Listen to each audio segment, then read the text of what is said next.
এই বুদ্ধিজীবীরাই হচ্ছে সবচেয়ে অবুদ্ধিজীবীর কাজগুলো করছে, অমেরুদণ্ডী প্রাণীর মতো কাজ করছে। তারা হচ্ছে ব্যাপারটাকে ম্যানিপুলেট করার চেষ্টা করছে। দেখবেন তারা হয়তো আবারও 2018 সালের মতো একটা ঘোষণা আসবে যে আচ্ছা ঠিক আছে, সব কোটা আমরা তুলে দিলাম। এই যে বাধা যারা দিতে চাচ্ছে, শিক্ষার্থীদের আন্দোলনকে কোনোভাবে প্রশ্নবিদ্ধ করা যাবে না আমি মনে করি, এবং এটাও বিশ্বাস করি শিক্ষার্থীরা কোনো বাধা মানবে না, তারা বাধা মারিয়ে সামনে এগিয়ে যাবে এবং আমরা আমাদের জয়, সুনিশ্চিত জয় আমরা অর্জন করি, তারপর ঘরে ফিরবো, আমরা অর্জন করি লাইব্রেরিতে ফিরবো। তাদেরকে আমার স্যালুট। তারা সারা বাংলাদেশের ছাত্র সমাজের প্রতিনিধি মনে করি তাদেরকে আমি। তারাই হচ্ছে প্রকৃত সেলিব্রেটেড, যাদেরকে আমরা বলি সেলিব্রিটি। তারা আমাদের সেলিব্রিটি হওয়ার যোগ্য এবং তাদেরকে আমরা ভালোবাসি, মন থেকে তাদের প্রতি আমাদের শ্রদ্ধা। তারা দেখিয়ে দিয়েছে যে পুলিশের গুলি, কামান, অস্ত্রশস্ত্র, সাজোয়াজান এগুলো শিক্ষার্থীদের কাছে কিছুই না, তাদের যৌক্তিক আন্দোলনের কাছে কিছুই না, তাদের যে স্পিরিট, তাদের যে মনোবল তার কাছে কিছুই না। এবং যদি এরকম কেউ বাধা দিতে আসে, এভাবে আমরা বুক পেতে দাঁড়িয়ে যাব, আমরা হাত মেলে দাঁড়িয়ে যাব, আমরা বুক পেতে বলবো যে বুকের ভেতর ভীষণ জ্বর, তোরা পারলে বুক পেতেছি গুলি কর। আপনারা তো জানেন শিক্ষার্থীরা বলছে, দীর্ঘদিন যাবৎ বলছে, ওনারা ব্যাপারটাকে বিতর্কিত করার চেষ্টা করছে, ম্যানিপুলেট করার চেষ্টা করছে। আর আপনি যাদেরকে বলছেন বুদ্ধিজীবী, আমি আসলে সবাইকে বুদ্ধিজীবী মনে করি না।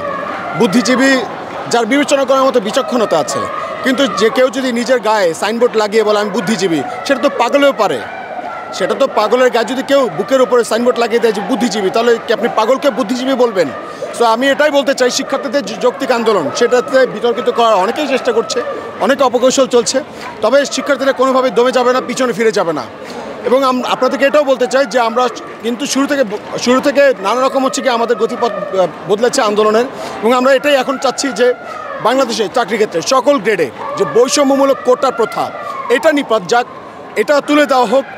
তবে আমাদের যারা সংবিধান অনুযায়ী যারা অনগ্রসর জাতি আছে, ক্ষুদ্র নৃগোষ্ঠী বলি, আমরা যাদেরকে আদিবাসী বলি, তারপর হচ্ছে দলিত শ্রেণী বলি, এরকম নানা রকম কমিউনিটি যারা আছে, যারা প্রতিবন্ধী আছে, যাদের জন্য আসলেই কোটার প্রয়োজন সামনে এগিয়ে আনার জন্য, মেন স্ট্রিমে নিয়ে আসার জন্য, আমরা বলি একদম ন্যূনতম পর্যায়ে কোটার পরিমাণটা ন্যূনতম পর্যায়ে নিয়ে এসে কোটার একটা সংস্কার করে দেওয়া হোক।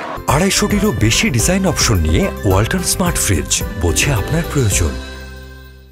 এটা 2018-তে চেয়েছে শিক্ষার্থীরা, 2024-ও চাচ্ছে।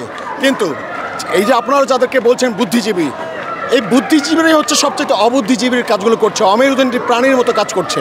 তারা হচ্ছে ব্যাপারটাকে ম্যানিপুলেট করার চেষ্টা করছে। দেখবেন তারা হয়তো আবারও 2018 সালের মতো একটা ঘোষণা আসবে যে আচ্ছা ঠিক আছে, সব কোটা আমরা তুলে দিলাম। এই যে যদি আবার এরকম প্রশ্ন করা হয়, মনে রাখতে হবে যে কোনো শিক্ষার্থী কিন্তু এই ব্যাপারটা মেনে নেবে না। শিক্ষার্থীরা সমুচিত জবাব তাদেরকে ইনশাল্লাহ দেবেই দেবে। আমরা দেখছি যে আসলে আন্দোলনে পুলিশি বাধা বা কোনো কিছুকে আসলে তোয়াক্কা না করে শিক্ষার্থীর অবস্থান, শিক্ষার্থীদের উদ্দেশ্যে আপনি কি বলেন? আপনি তো একজন বলা যায় যে অনেকটা বলা যায় আন্দোলনের সময় আপনার খুব ভালো ভূমিকা থাকে, শিক্ষার্থীদের উদ্দেশ্যে আপনার বক্তব্য কি? দেখেন, শিক্ষার্থীদের উদ্দেশ্যে বলতে আমি নিজে একজন শিক্ষার্থী।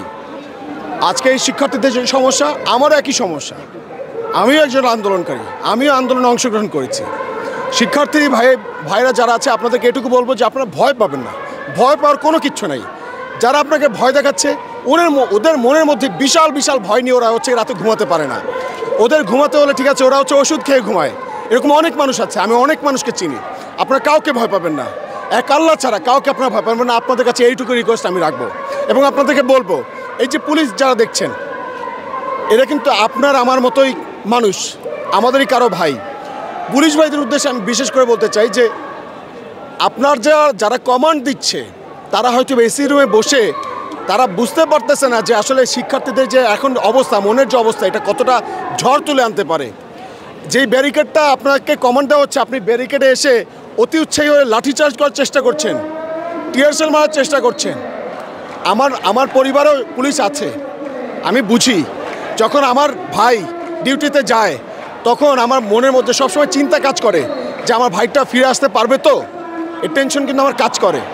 তো সকল পুলিশ ভাইদের উদ্দেশ্যে এটুকু বলবো, আপনিও কিন্তু কারো না কারো ভাই, কারো না কারো স্বামী, কারো না কারো ছেলে। আপনাকে যদি কেউ বলে যে তুমি এটা করো, আপনি কিন্তু কুকুর না, আপনি কুকুর না যে আপনি গিয়ে ঘেউ ঘেউ করে উঠবেন। আপনার বিবেচনা করার মতো মাথা আছে, অতি উৎসাহী হবেন না। শিক্ষার্থীদের আন্দোলনকে কোনোভাবে প্রশ্নবিদ্ধ করার চেষ্টা করবেন না, তাদেরকে বাধা দেওয়ার চেষ্টা করবেন না। শিক্ষার্থীদেরকে সহযোগিতা করুন, তাদের শান্তিপূর্ণ আন্দোলনে আপনারা সহযোগিতা করুন, শিক্ষার্থীরাও সহযোগিতা করবে। আমি শিক্ষার্থীদেরকে চিনি, শিক্ষার্থীদের বন্ধু হয়ে আমি নিজে একজন শিক্ষার্থী হয়ে আপনাদেরকে একটু আশ্বস্ত করতে পারি, আপনি যতক্ষণ পর্যন্ত না বাধা সাজবেন শিক্ষার্থীরা ততক্ষণ পর্যন্ত বাধা সাজবে না। যখন আপনি মনে করেন বাধা সাজবেন তখন শিক্ষার্থীরা সেটাকে প্রতিহত করবেই করবে, এটা কোনোভাবে থামানো যাবে না। দেখেন, অনেকেই যোগাযোগ করার চেষ্টা করেছে হয়তো বা নেতৃবৃন্দের সঙ্গে, কিন্তু আমার কাছে মনে হয়নি সেটা পজিটিভ।